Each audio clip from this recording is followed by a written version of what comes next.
Welcome back to the next part. This is about stem cells. Stem cell research has very exciting possibilities in biology, but it's also quite a controversial subject.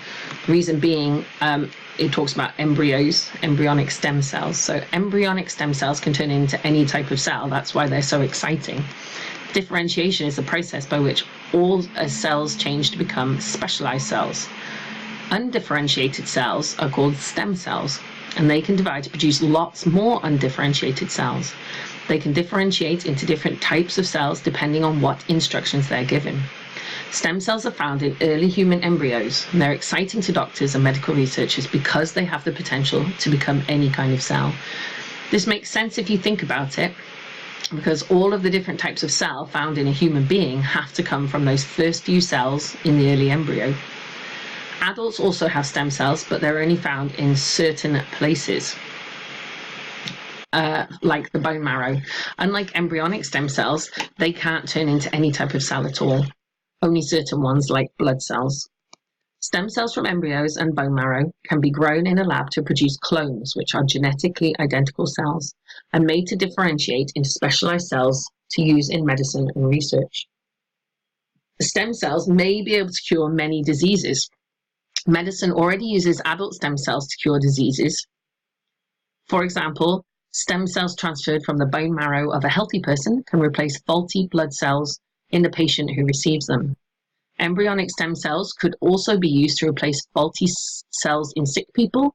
You can make insulin-producing cells for people with diabetes. You can make nerve cells for people who are paralyzed by spinal injuries, and so on. In a type of cloning called therapeutic cloning, an embryo could be made to have the same genetic information as the patient parent.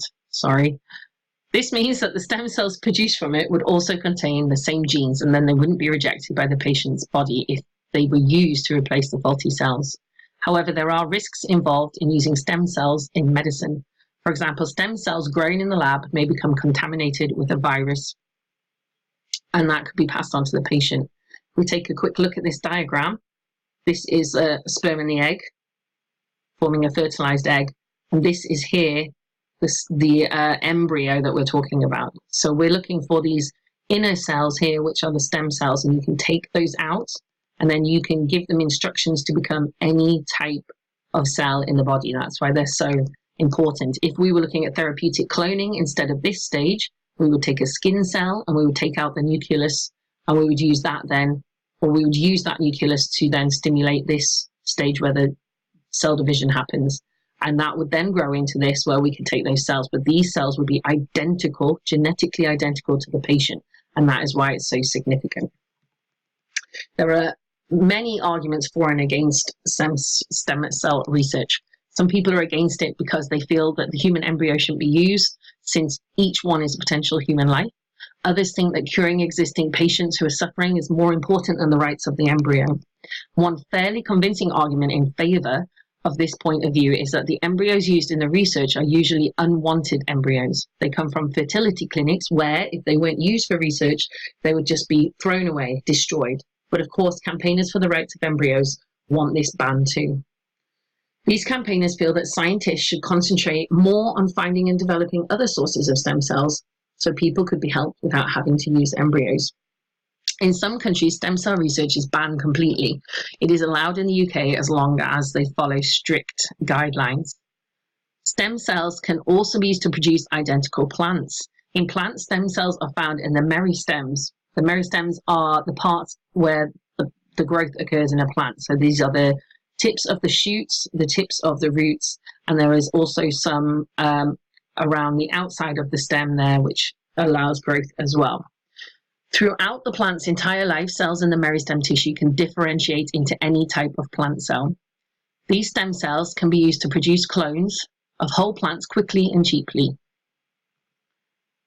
Let's catch up on my notes here. So meristems, tips of the roots and shoots, they can differentiate throughout the entire life. They can become any type of cell, and they are used to produce clones, identical copies of whole plants, quick and cheap. They can be used to grow plants of rare species. So if they're on the verge of extinction, they can be cloned to grow more of them. And they can also be used to grow crops with identical plants that have desired features. For example, farmers would want plants that are disease resistant, then they would all survive if this disease came along. So to put all this information into a question, the question I'd ask you to comment in the comment section down below would be, how could I use stem cells to preserve a rare plant species? Comment down below, and I'll see you in the next video.